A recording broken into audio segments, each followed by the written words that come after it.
America ने जिस agency से दुनिया में अपना रुतबा बनाया, उसके पीछे क्यों पड़ गए हैं ट्रंप और मस्क। नमस्कार, आप देख रहे हैं बीबीवी टीवी और मैं हूं आपके साथ Isha Garg. United State agency for international development America की एक सरकारी एजेंसी है। राष्ट्रपति डोनाल्ड ट्रंप और उनके खबरपति सहयोगी एलॉन मस्क इस एजेंसी के पीछे पड़ गए हैं। मस्क ने तो इसे आपराधिक संगठन तक कह दिया है।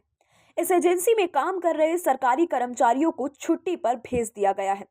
ऐसी रिपोर्ट्स है कि अमेरिकी सरकार इसके कर्मचारियों की संख्या 10,000 से घटाकर 300 करना चाहती है। कुछ मजदूर संगठन ने इस संबंध में ट्रंप और मस्क के खिलाफ केस भी कर दिया है। एजेंसी को लेकर बहस बढ़ती ही जा रही है।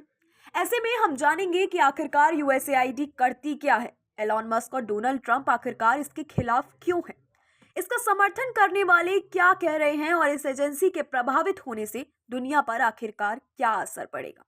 चलिए शुरुआत करते हैं एकदम शुरू से।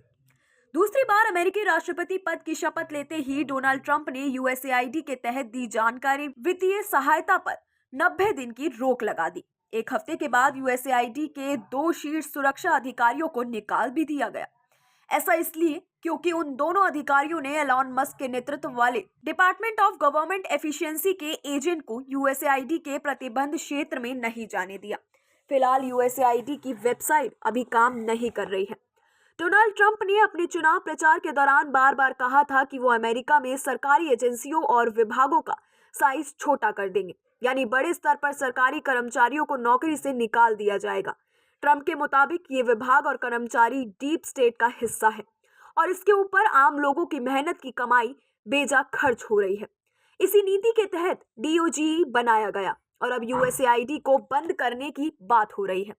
ट्रंप का ये भी मानना है कि यूएसएआईडी के तहत दुनिया भर में उन संस्थाओं को भी वित्तीय सहायता दी जा रही है जो उनकी विचारधारा का विरोध करते हैं। आइए जानते हैं कि आखिरकार यूएसएआईडी का काम क्या है। यूएसएआईडी के बारे में कहा जाता है कि ये दुनिया में अमेरिका की सॉफ्ट पावर का एक टूल है।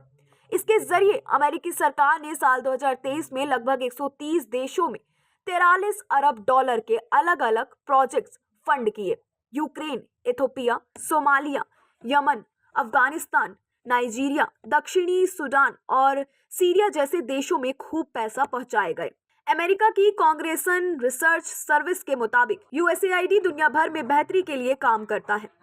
मसलन लोगों को गरीबी से निकालना, गरीब देशों में स्वास्थ्य सेवाएं उपलब्ध कराना, बीमारियों के इलाज के लिए नई नई दवाइयां और वैक्सीन बनाने की रिसर्च को फंड करना, अकाल से लड़ना, शिक्षा से जुड़े कार्यक्रम चलाना और हिंसाग्रस्त इलाकों में मानवीय सहायता पहुंचाना। आइए विस्तार से समझते हैं। यूएसएआईडी के तहत ब्राजील में अमेज़न के जंगलों के संरक्षण करने के लिए फंड दिया जा रहा था। साथ ही साथ कोलंबिया और पेरू सहित कई दक्षिण अमेरिका देशों में ड्रग्स के खिलाफ चलाए जा रहे अभियान की भी फंडिंग की जा रही थी। साउथ अफ्रीका में एड्स या एचआईवी की रोकथाम के लिए हर साल 2.3 बिलियन डॉलर की जरूरत होती है। यूएसएआईडी इसका 20% खर्च कवर कर रहा है। हिंसाग्रस्त पूर्वी कांगो में लगभग 46 लाख लोगों के लिए पानी, बिजली, खाना और स्वास्थ्य सेवाओं का इंतजाम यूएसएआईडी की फंडिंग से ही हो रहा है। घाना में नई नई मां बनी महिलाओं और उनके बच्चों की देखभाल, मलेरिया और एचआईवी एड्स जैसी बीमारियों को रोकथाम के कार्यक्रम भी यूएसएआईडी से ही चल रहे हैं। यूएसएआईडी के तहत कई सारे उन देशों में स्वतंत्र मीडिया संस्थानों की फंडिंग की जा रही थी जहां पर तानाशाही है। इसका एक उदाहरण म्यांमार है, जहां साल 2021 में सेना ने तख्तापलट कर दिया था। उत्तरी सीरिया वर्षों से हिंसा की जद में रहा है। साल 2023 में यहाँ एक भयंकर भूकंप भी आया था।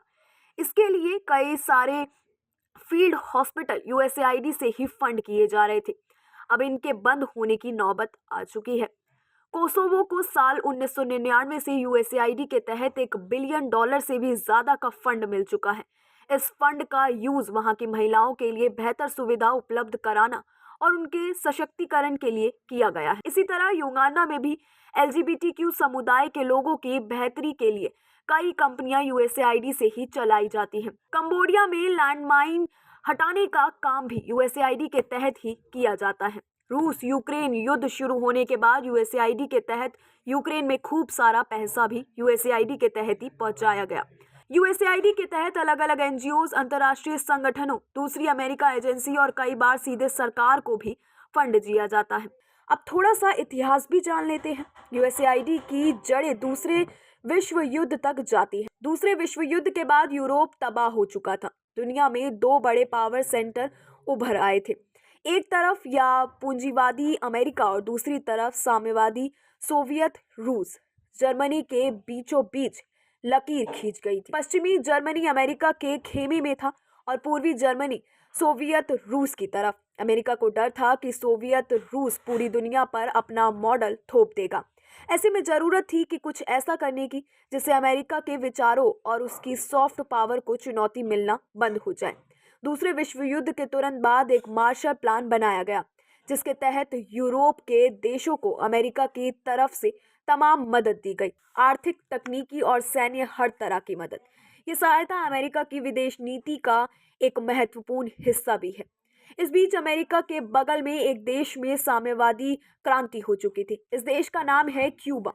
इसको देखते हुए तत्कालीन अमेरिका राष्ट्रपति जॉन एफ कैनेडी ने 1961 में अलायंस फॉर प्रोग्राम नाम का प्लेटफॉर्म लॉन्च किया। इसके तहत दक्षिण और मध्य अमेरिका में लोकतंत्र और आर्थिक विकास के तमाम कार्यक्रम चलाए जाने थे। इसको दक्षिण अमेरिका में कम्युनिज्म से लड़ने के अमेरिका के एक प्रभावी कदम के तौर पर भी देखा गया।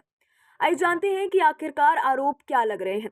ये तो बात थी यूएसएआईडी के इतिहास और उसके कामकाज की। अब बात एजेंसी पर लग रहे आरोप की है।